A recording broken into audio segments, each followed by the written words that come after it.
Now, is there such thing as having a lucky fly, one individual fly that seems to be better than all the others? There are a few flies around that have been invented by local people. I have a friend who created a bass fly. It's a black gurgler. It's a very simple fly. It's a foam fly. It's a surface fly. But it's very effective, and since it's black, it's been nicknamed the Angel of Death, because when smallmouth bass see it in the water, it's the beginning of the end for them. This is Bob Duchesne's Wild Maine. For the average angler, there are just two things on the to-do list: fishing and preparing to fish. If it hadn't been for baseball and girls during my misspent youth, I probably would have been a lifelong fly fishing enthusiast. It's something I wanted to do from the time I could read my dad's sporting catalog from herders. But I got distracted, and now here I am catching up with that potential passion a half-century later. We're starting off today's show learning how to tie flies with the Penobscot Fly Fishers. By midway through the show, I'll know how to tie a black marabou, I think. Then we'll turn our attention to the Maine Atlantic Salmon Museum. Yes, there is one. And yes, it's new enough that you might not have heard about it. Fish takes center stage in Bob Duchesne's Wild Maine this weekend, brought to you by Hammond Lumber, Napa Auto Parts, and EBS.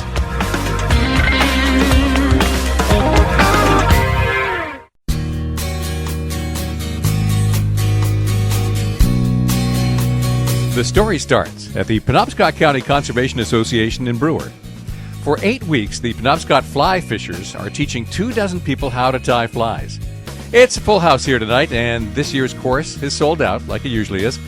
But pay attention, because you might want to do this next year, and you'll learn about some other things that they're doing too.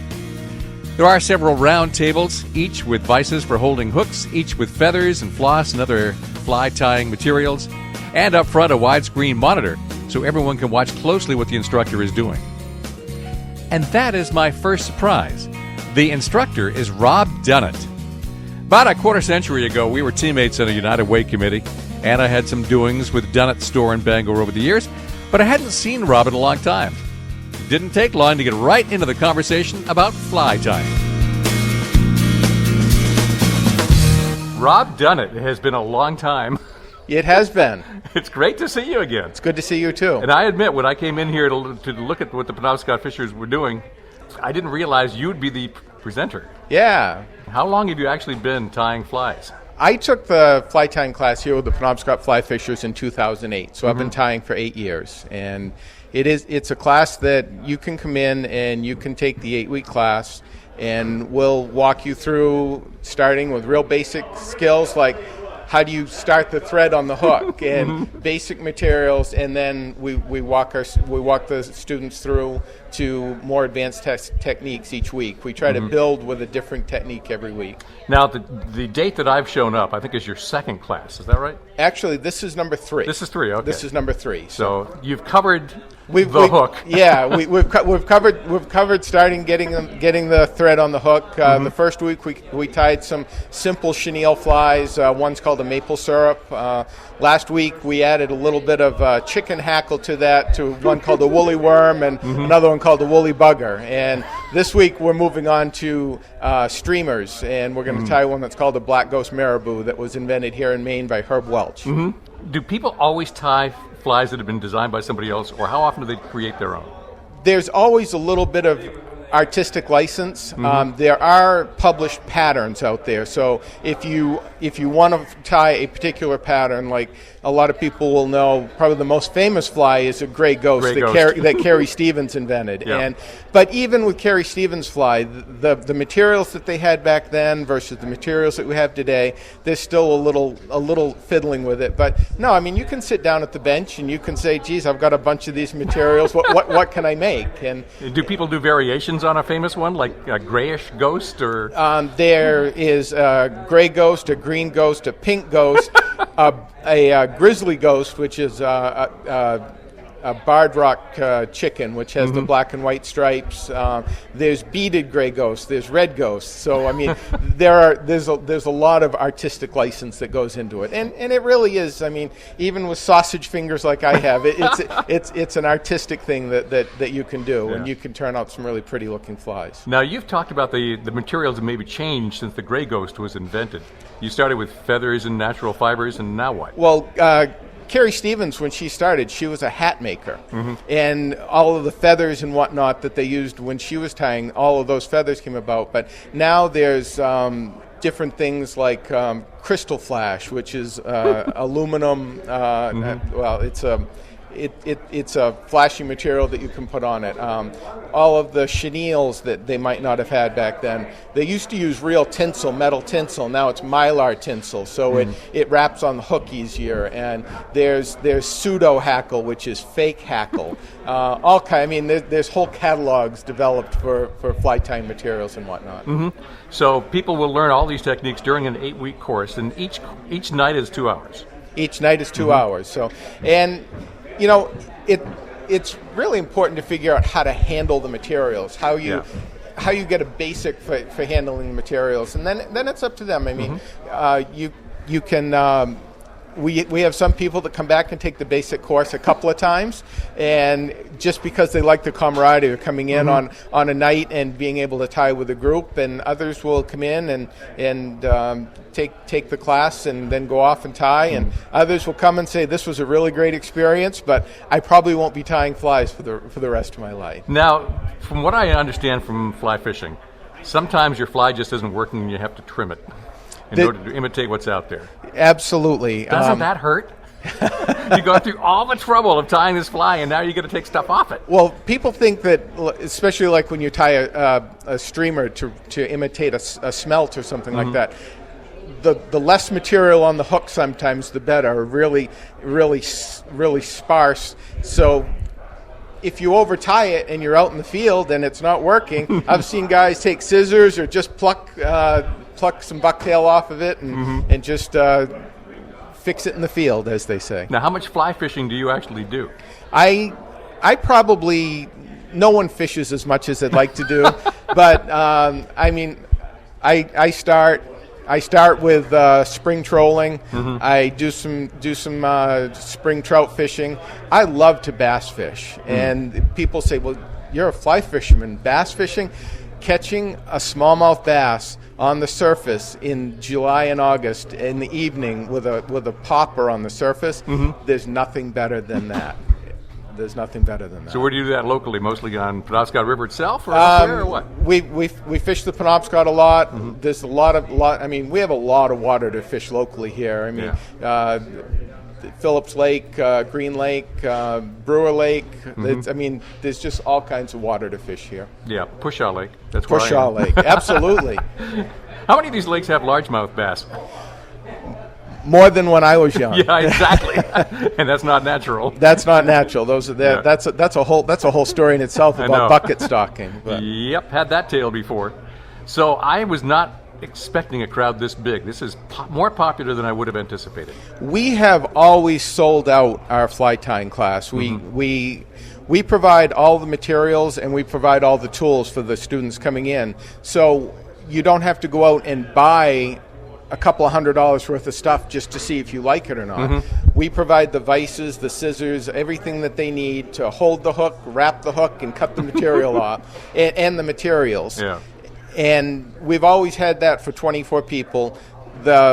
We also do some tying with the Brewer Outdoor Club that at the high school, and their classes are bigger than 24 most of the times. And a lot of times when we're teaching, kids have to double up on a vise. So we went to the membership at large and said we need to make a bigger investment in fly tying. So we bought more vices, scissors, bobbins, and we've expanded the class. So now we're up to 32 students this year. Today's episode of Bob Duchesne's Wild Maine is coming to you from the Penobscot Fly Fishers Fly Tying class at the Penobscot County Conservation Association in Brewer. Rob Dunnett is my guest, and he's about to show me how to tie a black marabou. But I'll also be asking deep, penetrating questions like, is there any such thing as a lucky fly? How many flies is enough? Are there people who like to tie but not fish? Well, this is Sports Radio 92.9, The Ticket. Welcome back to Bob Duchesne's Wild Maine on Sports Radio 92.9, The Ticket. In a little while, we'll be checking into the Maine Atlantic Salmon Museum. But right now, I'm at a fly tying class put on by the Penobscot Fly Fishers, and Rob Dunnett is the instructor tonight. I've got his attention for a few more minutes before the class begins. The room is near full. There are other experts standing by to help. When you talk to somebody who's a fly fisherman, there's a certain zen to it. You get into the rhythm with nature because you've got to actively do something to encourage the fish. It's not like throwing a worm out there.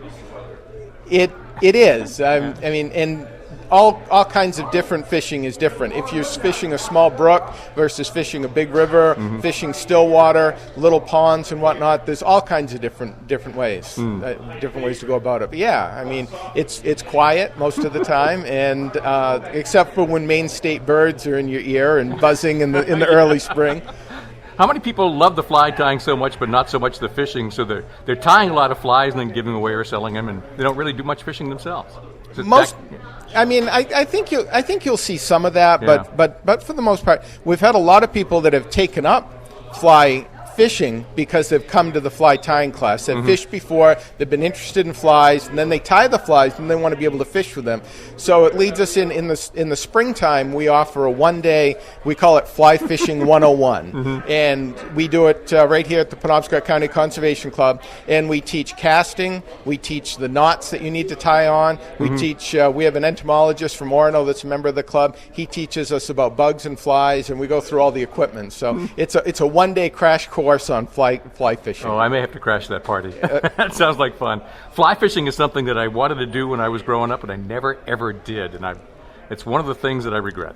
Well, when I was in high school, I got a fly rod and I got a fly tying kit. And without instruction, the fly tying kit never got used. I tried a couple of times, and it was just very frustrating. And so in 2008, my son said, "Geez, you know, I've been playing around with trying to tie some flies, and there's this class." I said, "Well, that sounds like fun. I don't know that I'll be able to do it, but I'll go take the class with you." And there were some great teachers at that point that got me interested in it, and we got involved with the club, Penobscot Fly Fishers, and it's been a good experience. Now, I've got to think that you've got to have a lot of different flies in your tackle box in order to be successful out there on the lake. Not necessarily. What's a good number to have in your tackle box? It all depends. Yeah. I mean, there are some guys that say this is my favorite fly, and whether I catch fish or not, that's the fly I'm going to fish. And others want to match the hatch and figure out what bugs are in the stream, and they'll tie little tiny ones. I struggle tying really small flies, and I struggle even more on the water tying those little tiny flies onto the leader. So if they're only taking a real small fly, like a size 20, little tiny black fly size thing, I probably won't catch any fish that day, but I'll still fish and have a good time. Now, is there such thing as having a lucky fly, one individual fly that seems to be better than all the others? There are a few flies around that have been invented by local people. I have a friend who created a bass fly. It's a black gurgler. It's a very simple fly. It's a foam fly. It's a surface fly, but it's very effective. And since it's black, it's been nicknamed the Angel of Death, because when smallmouth bass see it in the water, it's the beginning of the end for them. So. How many times can you take a fish with a fly before that fly is just not usable anymore? It's all beat up. It'll really depend. Salmon have really sharp teeth and will tear apart feathers, floss, all of that kind of stuff. Depending on the materials. If you're tying foam poppers, I've had foam poppers. We've been fishing in the river and caught 35 or 40 smallmouth bass in a night on the same fly. So it has part to do with the fish and part to do with the materials that you're tying with. Now, obviously, as you continue to learn how to tie flies and get more experience at it, you get faster. Absolutely. So an experienced tyer could get a fly done, let's say a gray ghost, in how much time? Zip, zip, zip, zip, zip. Start to finish on a gray ghost, and that's probably one of the most the the most steps that you have in most flies, because you start with the floss body, you do the underwing, the overwing, the throat, the tail, the wing, the cheeks, and all of that. Start to finish, it probably would take not a professional tire, but a regular tire, probably a half an hour, maybe a little bit more than that. A lot of times when I tie a lot of streamers, I like to troll in the spring, and that seems to be a good excuse to tie streamers. I tie them in stages, so I'll wrap the bodies, and then I'll dress the bodies afterwards. So it's a little bit different way of doing it. Now, since you and I have known each other for a long time, we can admit that neither one of us is aging, but everybody else is. Absolutely. So, absolutely. As vision may decline, how do people compensate so they can keep tying flies? There are all kinds of devices you can use. When I started tying flies, I didn't wear reading glasses to do it. So I'll say I'm aging a little bit. There's a couple of guys in the club that have gone to like jeweler glasses that fold down in front of their other glasses. And there's magnified mirrors and different things. But if you're tying good-sized flies, streamers and regular-sized flies, you don't need too much of an assistant. We're a nonprofit club, and what we're about is educating people. We have a big event that's coming up the last weekend in February, the 27th and the 28th of February. It's called the Cabin Fever Reliever, and it's the first sportsman show of the year. And what makes our show a little bit different than some of the big shows, we have it at the Brewer Auditorium. Ours is a hands-on. We want to make sure that all of the vendors that are coming in, they're welcome to sell things, but the primary purpose is to educate people about traditional Maine outdoor sports. So if they're there talking about a hunting lodge, they need to either be showing them how to tie flies or something to do about that. The best part of this show, for the general public, it's free. I could afford that in my budget. It is free, and we have a good turnout. We have a lot of things for the kids. Our club sets up a table so that kids can learn to tie a fly. We have instructors there to help them tie the flies. We have Abenaki Archers comes down and sets up a bow shooting. And we're really excited this year because NRA is going to be bringing their BB gun targets in. So the kids will be able to tie a fly, and it's free. I mean, and it's something the whole family can come out and get something to do, walk around, meet some nice people, and see about Maine traditional outdoor sports. And that is the last weekend of February? Last weekend in February, the 27th and the 28th. And what will the hours be? That is 10 to 5 on Saturday, and it's 10 to 3 on Sunday. Rob Dunnett is my guest here on Bob Duchesne's Wild Maine. He's about to go show 32 people how to tie a black marabou, which is a colorful streamer fly that works good on trout, if I have that right. We'll spend just a few more minutes here before we chase bigger fish, Atlantic salmon. You'll hear about the new museum if you just keep your radio on Sports Radio 92.9 The Ticket.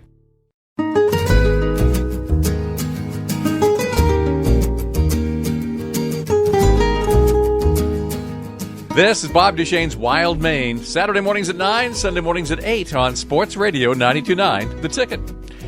I'm at the Penobscot County Conservation Association, learning how to tie flies with the Penobscot fly fishers.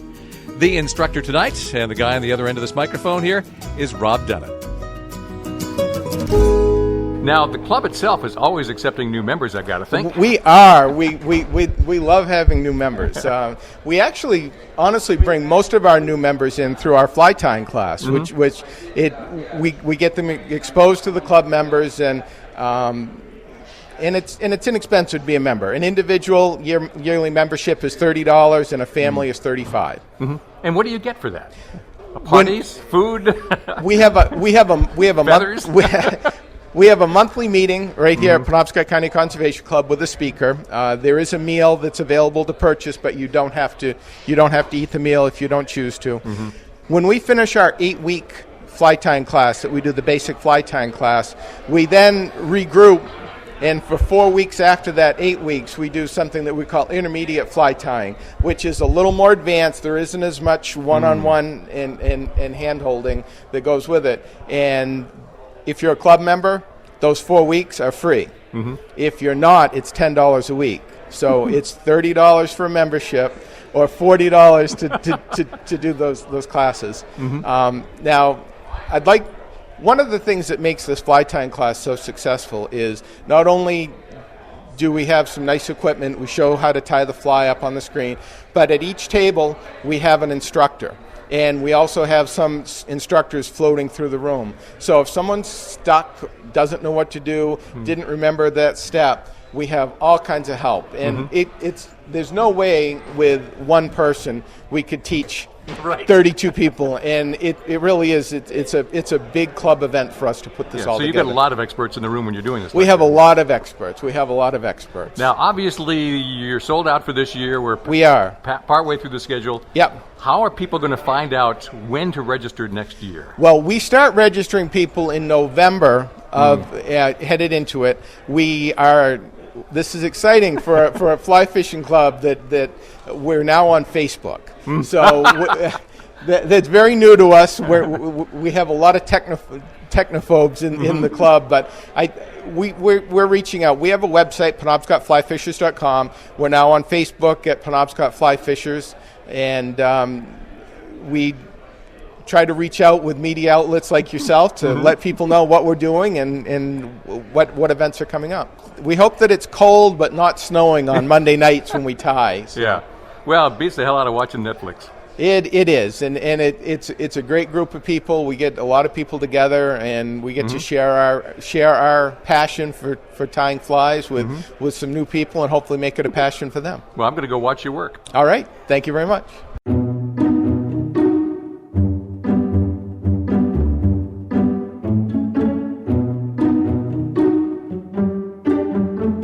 Bob Duchesne's Wild Maine is at a fly tying clinic put on by the Penobscot Fly Fishers. It's an 8-week course every year, and it always sells out. So you're going to sign up early next year to get in.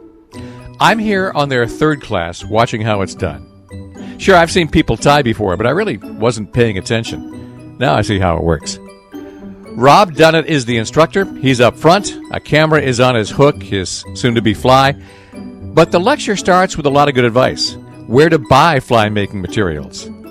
There are a lot of places around. How to avoid bad materials, like don't just buy a grab bag full of stuff because it's probably just junk. To start off, it's best to buy just the stuff you need for the fly you want to tie. I'm impressed by how good the books are. With just a little knowledge about how to tie fly, these books will show you how to tie just about anything. All right, Rob is getting started on tying tonight's fly, and it's being displayed on a big monitor so everyone can see it. Of course, the whole idea is to make something that looks like food to a trout. Bugs, minnows, nymphs, even leeches. Rob is about to make a black ghost marabou, which is supposed to look like a tiny bait fish. It's a streamer fly anyway, so mostly it's used for trolling. So tonight we're going to tie a black ghost marabou, which is a streamer. What we've tied the first couple of weeks have been more attractor patterns. They don't necessarily imitate anything particular. What we do when we start to get into streamers, and we're starting to get into something that will imitate a bait fish. And there's a lot of bait fish in the water in the state of Maine, and big fish eat protein. That's how they get to be bigger fish. Little fish are nice protein for big fish. This is a great fly to get you started tying streamers. If you want to, there's no excuse why you don't want to tie 6 of these tonight. We're going to turn you all into production tires. After I walk you through this first one, we're going to set you loose. Tie as many of these as you want to. We've got lots of hooks, we've got lots of feathers, so we'll walk through this step by step. As we've done in the past, we're going to start the thread at the front. Rob has his hook in the vise, pointy end facing down. The first step is to build the body, which means winding the thread or floss around the body of the hook until it's got some thickness. I'll fast forward a little bit. The next step is to grab your feather and remove some of the little feathering, the hackle. Now, I don't exactly know what a marabou is, except that there is a marabou stork in the old world, so maybe it's that. When we look at the feather, we've got this fluffy stuff down at the bottom. That would be good for your buddy's fly, but not for yours. Pull that stuff right off and clip that stem off. At that point, I'm going to pull these fibers out from the stem, and I'm going to pinch them together as a whole. And I've got, I don't know, there's probably an inch of the stem, and I just grab them and I pull. So I've separated them from the stem, and then I just make a neat bundle of them. So for this particular fly, the tail and little fins are yellow. And all Rob does is hold them to the hook, fasten them by winding more thread around the base, and then clip off the excess. This fly also has some silvery striping along the sides, so a little bit of mylar tinsel is wound on, and that is fastened with more thread wrappings. And eventually some large white feathers are wound onto the top to give it the streaming dorsal fin look. It's really just all winding. With different hackles, threads, and materials, you can reproduce just about anything, and you can do it pretty quickly. You can even make variations on a theme or invent your own. There's a black marabou leech pattern out there. Well, it's time to leave the Penobscot Fly Fishers, at least for now. Remember, their cabin fever reliever happens in the Brewer Auditorium over the last weekend of February, and it's free. Up next, there is a new Maine Atlantic Salmon Museum. Or there's going to be. Or anyway, they've got some of the stuff that's going to go in it. Well, stay with me, and I'll explain. This is Bob Duchesne's Wild Maine on Sports Radio 92.9, The Ticket. This is Sports Radio 92.9, The Ticket, with Bob Duchesne's Wild Maine. At one time, Maine had an incredible salmon fishery, but dams, pollution, habitat destruction sent this valuable game fish into steep decline. There are a few around still, but very few. The historical artifacts remain, though. The old salmon clubs, the old fishing gear, lots of photos. It's enough to fill a museum. And there is one. Though it doesn't actually have a building yet, and there's no rush to build one, right now, well, I'll let Bob Bellardo explain it. Welcome, Bob. I'm glad to be here, Bob, visiting with you. Sure. What is the Maine Atlantic Salmon Museum? Is this new?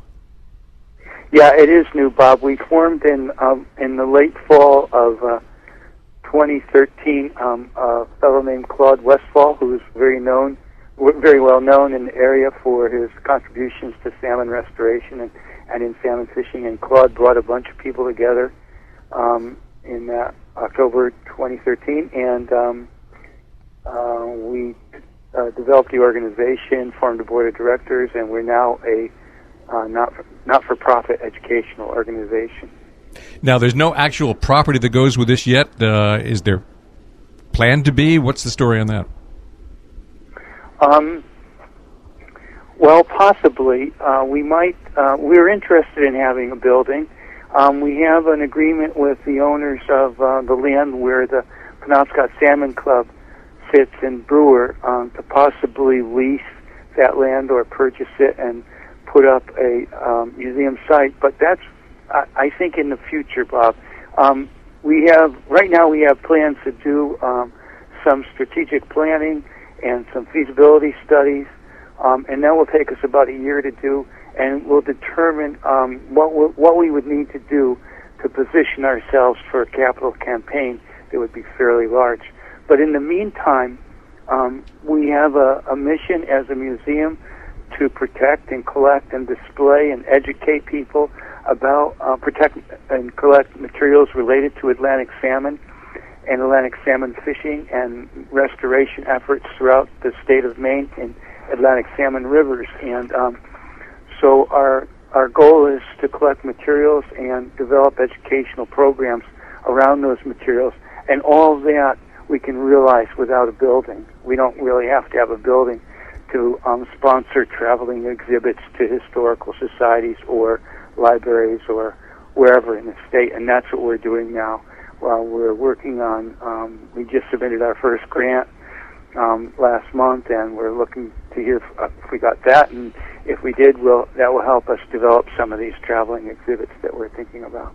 Yeah, Maine has such a rich tradition that there must be an awful lot of old salmon fishing paraphernalia and garages all over the state, and this is just a matter of collecting some of that up and putting it on show. Yep, it's a matter of collecting some of that material, and but doing so in a kind of systematic way. We know that there were a number of, for example, a number of historically important rod makers, cane or bamboo rod makers in Bangor at the turn of the 20th century and a little earlier, actually, into the end of the 19th century. So we're specifically interested in collecting materials built by either Bangor brewer rod makers or rod makers in the state of Maine. So it's a kind of our collection is actually focused on what we consider really historically important materials. Something I've always wondered about, bamboo does not grow native here. Was it always imported and made here, or are we calling something else bamboo? No, when we talk about bamboo fly rods, as in fly rods that were made for salmon fishing, we're talking about a particular kind of bamboo. It's usually referred to as tonkin cane, and it comes from a very select and small area in China, where it is grown for a variety of purposes, and one purpose or one export market is bamboo fly rod makers. And this has been true since the end of the 19th century, I think, early 20th century, when people changed over to this kind of bamboo. Previous to that, they used other materials like hardwoods and things like that. But when people discovered tonkin cane and its special properties, it became really important for rod making. And to this day, it is used almost exclusively for building bamboo or cane fly rods. Mm-hmm. Well, I've gotten to the age where I don't really study history anymore. I just remember it. Yes, good. We once had a tremendous salmon run in this state. You used to fish the Penobscot, I'm sure, and that was really at the tail end of what had been our heritage. You read stories about the way it used to be, and doesn't it just make you dream?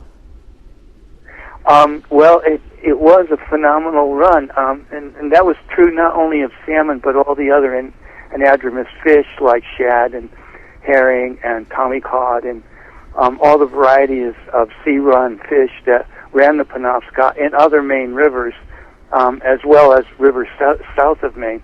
So the efforts now are largely focused on a few rivers in Maine, some of the down east rivers and the Penobscot, and to a certain extent the Kennebec, to restore those rivers and those runs of fish. And there's been just in the last couple of years, some really fantastic success stories. I'm sure you already know about on the Penobscot, where we've seen an enormous increase in the number of alewives and blueback herring that have returned to the river. You know, numbers in the hundreds of thousands now, the annual runs. And shad will return shortly, I think. I think the current run is like 10,000 fish. But all these things have happened really relatively recently. Atlantic salmon are trickier and harder to predict, so we haven't seen huge increases in the number of Atlantic salmon, but perhaps we will in the next few years. Do we have a lot of hope, or is there a real fear that we messed it up and it's not coming back? Hope springs eternal, Bob. You can't ask a fisherman you can't expect an angler to think otherwise.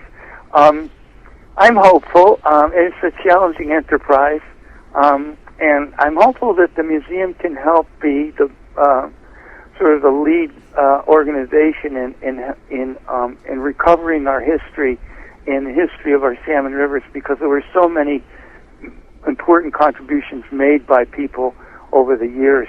So we're trying to develop exhibits now that will present and offer this historical perspective to the people of Maine. One of our exhibits is going to focus on women and their contributions to salmon angling and to river conservation specifically in Maine's Atlantic salmon rivers. So we're hoping to develop that because their stories often aren't told and aren't very well known, and we think those are important stories to both tell and to share with people. Well, especially if you look at old photos of fishing on the Penobscot or any river in Maine, there are women in those photos, but you don't really hear that tradition. No, we don't really know much about who they are, and we're hoping to use to focus our efforts in the next year on finding out more about that. We know some of these women and their names and things like that, but not much about the details. And I'm sure there are many more who we will uncover with our research. Mm-hmm. So that's one of our focuses for a traveling exhibit to develop an exhibit on women in salmon fishing. For And decades. by the way, another of our focuses is on recovering historical photographs of Maine salmon rivers and developing a display of historical photographs that would travel the state. Well, you talk about other salmon rivers because we do have them. I think the Penobscot's probably the most famous, but there were runs on other rivers and other fishing camps too. How many of those are you familiar with? Most all of them. The so-called down east rivers like the Narraguegas and the Machias were really important. It had important runs of salmon. They're beautiful rivers, sometimes, really pristine state. And so the Down East Salmon Federation is working, really doing great work trying to restore those rivers. And then we have other rivers like the Sheepscot and some streams that are not well known, either as tributaries of the Penobscot or the Kennebec. South of there, it would be nice if we got a run going on the Saco, but it's really difficult. There's really a lot of challenges there. So most of the effort right now is focused on either the Penobscot watershed, the Kennebec, or the Down East rivers. And yet I was surprised to find out there's a group up in Aroostook that is trying to get something going in the Aroostook River. The Saco River has a group that is hopeful, if not successful. Yeah. So there are organized efforts. Yes, there are organized efforts and some wonderful work being done by a variety of volunteers. And what we're hoping to do with the museum is focus a little bit on recovering some of the history of those rivers and the people involved with them, the way salmon fishing developed on these rivers, the other sea-run fish, and what their history was, because some of them were important as commercial fisheries, like Tommy cod, which is virtually a fish virtually unknown now, was once an important commercial fishery on the Penobscot as well as elsewhere. Same thing with shad. So we're hoping to recover some of that history and some of the things that were used in executing those fisheries, and then make that part of the museum and part of our traveling exhibits.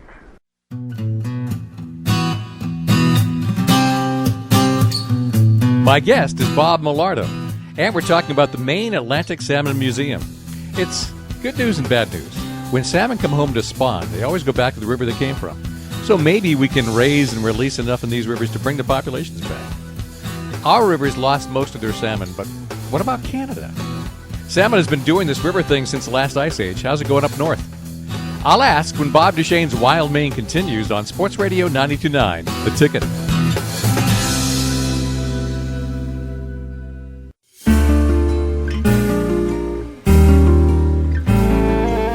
Welcome back to Bob Duchesne's Wild Maine on Sports Radio 92.9, The Ticket. There's a new Maine Atlantic Salmon Museum, although you won't find it on the map. Currently, it's traveling around as an exhibit with lectures and stuff. Bob Millardo has been salmon fishing for as long as I've known him, and that's close to 30 years. And so if I want to know something about salmon and its history in Maine, I just ask him. Did Atlantic salmon disappear from New Brunswick, Nova Scotia, further north as well, or is there more an active fishery still up there? Major fishery up there.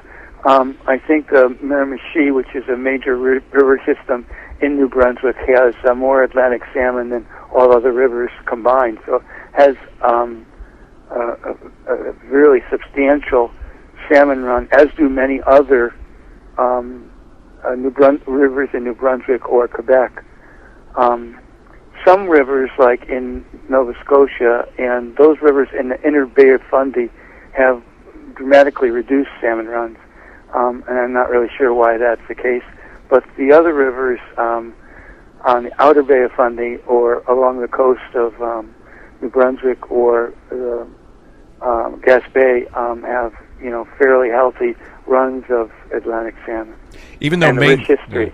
Even though Maine doesn't really have salmon fishing at the moment, at least until our populations recover, there are still some salmon clubs, and some of them still have members. Are you following that as part of your history at all? Well, I've been really active. I'm on the directors of the Eddington Salmon Club, and the Eddington Salmon Club continues to meet. We meet every other month and have a dinner together. One of the members or two of the members volunteer to be cooks, and we have a dinner and meeting and stuff like that. You should come sometime. I should.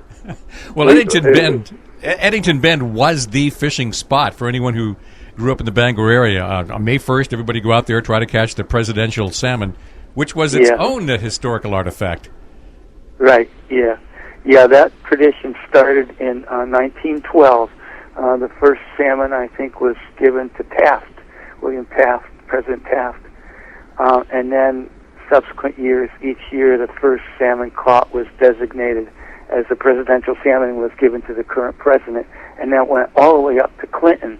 There was a bit of a lapse there in the 50s and 60s, but the tradition was revived, I think, in the early 70s or 80s, and continued to 1992.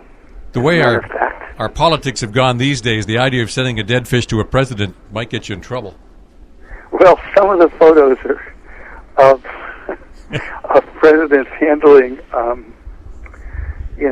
Atlantic salmon. Yeah. They're pretty funny. They're quaint in a way. It was a quaint tradition. I mean, I don't know of anything like it, really.